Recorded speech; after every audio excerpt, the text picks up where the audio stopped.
founder at WebEngage. Welcome Avlesh Singh to Digital Success Series and Digital Success Summit.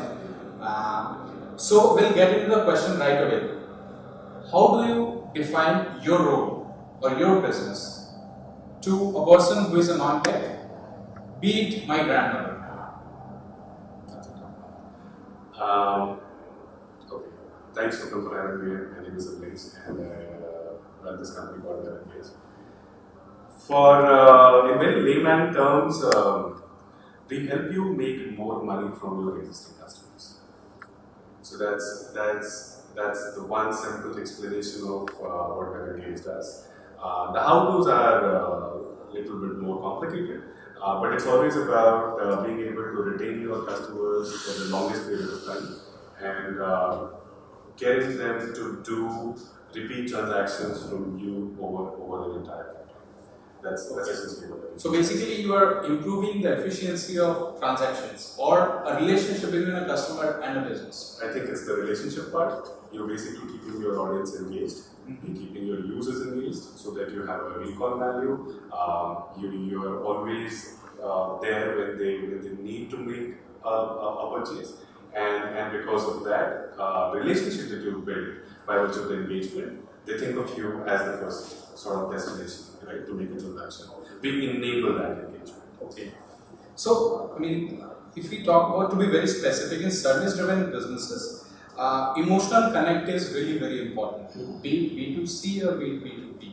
So, how do marketing automation overcome or fill that gap? See, well, it's a pretty legit question, right? Any kind of business. I think it's to my previous answer, it's always about mindshare. It's always about being there when the customer really thinks of making a transaction. Okay. And that mindshare is unfortunately not a transactional sort of engagement. It's not that you wanted to buy something today and I show up, while that will matter, but what also matters is how many times I have actually touched you in the past and be there in terms of retaining the mindshare. Okay. And it's that sort of cycle which is very, very important. So I'll give you an example. A lot of hotels, right, or tour and travel businesses, you go ahead when you buy a holiday package. Right? It's not that you buy a holiday package every day. For most people, it's like an annual affair. So a lot of planning, investment goes into it, right, before you plan your holiday. And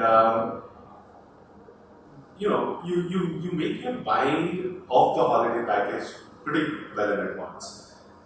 If you've noticed, more often than not, once you make the transaction and until your holiday begins, there's what I call as a dry period, right? There is absolutely no engagement from this brand who sold you the package between you, the customer, right?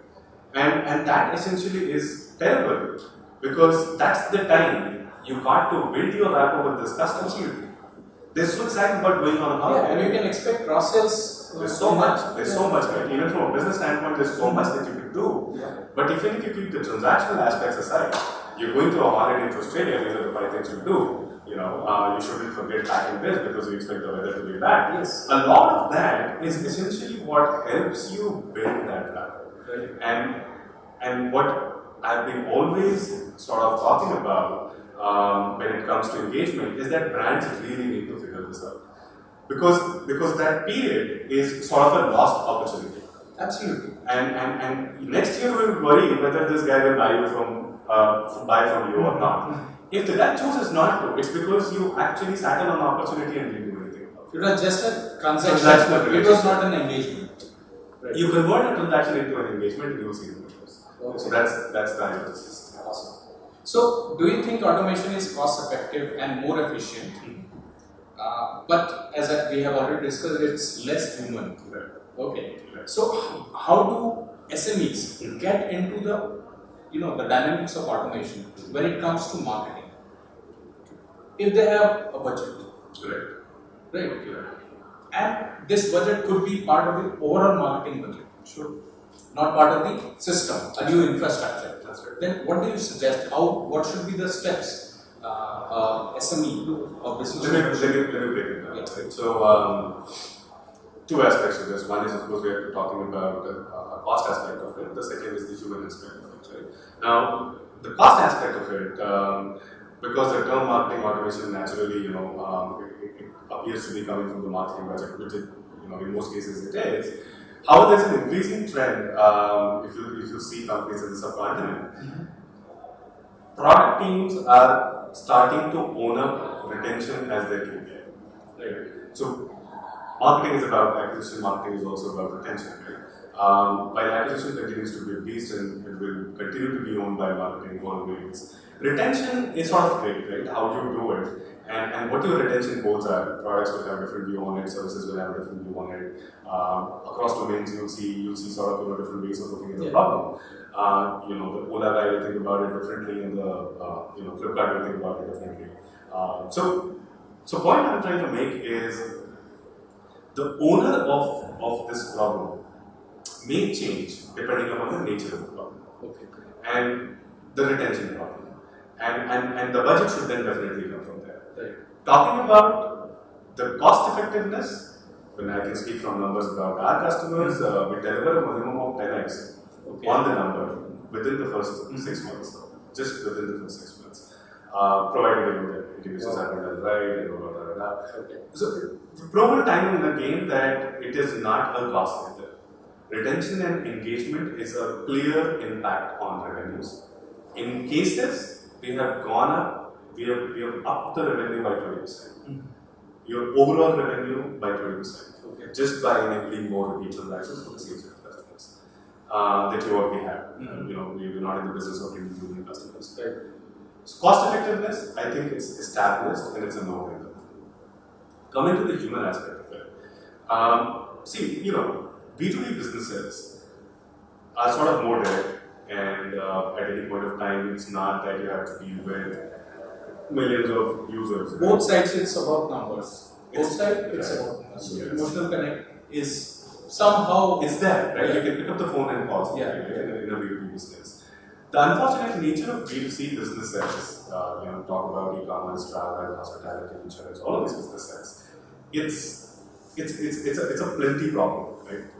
You have too many customers, too many users, and by the way, in a lot of businesses, app-centric or otherwise, you don't even know the user for most part of the journey. They just come and go, and you're dealing with 80% anonymous users. You have no idea about it. Doing engagement with that setup then automatically invites automation. You can't do anything else. Number one. Number two, if you have to do automation at that scale, and if you still have to appear human, which is the first part of the problem, you have to appear human. Personalization kicks in. Right?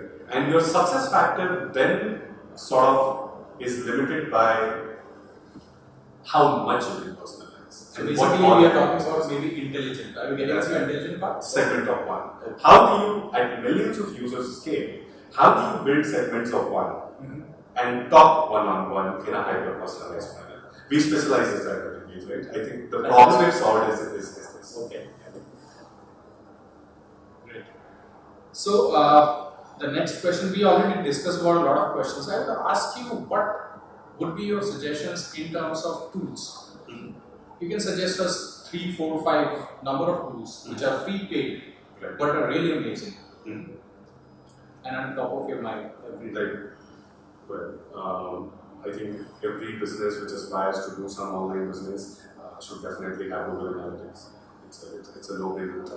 It's something that you should start with to get a basic sense of, and I think it's also an education, not just a sense of what's happening on the side. Most people don't even know what to expect.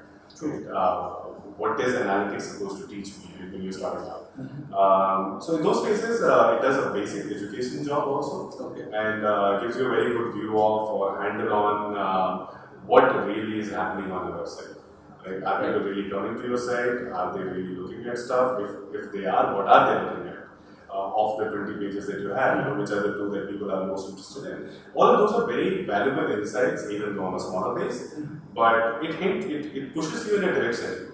and sort of helps you think. Okay. So I think Google Analytics, in my view, is a must try. People should definitely do it. If you're an SMB business, more sort of an enterprise, B2B, you have to adopt very lightweight CRMs and very lightweight sort of mailing solutions very early in life. I think Mailchimp does a great job. You get onto it very early. I think you learn the art of email. I'm mentioning all these tools is because there is an education to getting to a level. To all of these. You have to graduate. Right? So these tools are education tools. Yeah. Early on in a business, it helps you shape your thought process so that you at least know that if this is the problem, this is how I'm supposed to think of it. Right? In a more educated manner. And then you figure out the larger problems and you start running into larger problems. And that's when you graduate to the next level. Actually, more sophisticated tools and platforms. And the best thing we have seen is Google, if they come up with a new tool, they will come up with the education along with it. Absolutely. Facebook doing the same thing. LinkedIn doing the same thing, right? And you find a lot of videos on different CRM softwares, different ERP softwares on YouTube. They produce their videos. They push it to the public. Okay, so we have 3 tools. What's next? You want more tools? There's no dirty tools. I'd say everybody should know what Google AdWords is and how it works. For paid marketing. Right. People should give it a try. There's so many things you can do within AdWords. But that essentially opens you up to the whole idea and concept of how to acquire your customers. Right? What are my acquisition channels? I acquire my customers via SEO, via SEM, I go via social media, where I put a banner in front of my office, or do it through Facebook. But no matter how you do, at least these, again, going back to the same basic education, you understand how acquisition really works. Right? And in that AdWords experience, you start understanding the significance of SEO. Because if it really works for you, you'll end up spending so much money on SEM that you'll start realizing, might as well invest in SEO and land better. So basically, you mean to say that we need to understand the different levels of the customer journey, customer buying journey, as a layman or as discovery, whatever. So based on those areas, I will have a specific budget and activities attached as well. And based on that strategy, we will go. Okay. So I have the last question with me, which is that SMEs, I have worked with several SMEs in the past 2 years, and I realized that these people have a lot of data. A lot of data. Mostly unstructured though. Mostly unstructured data. That's right. So how do they leverage that data, put it in a system which starts with cleaning that data, and then get into automation? So what should be that journey? I take a step back. So this was in the roundtable that addresses a similar question on those lines.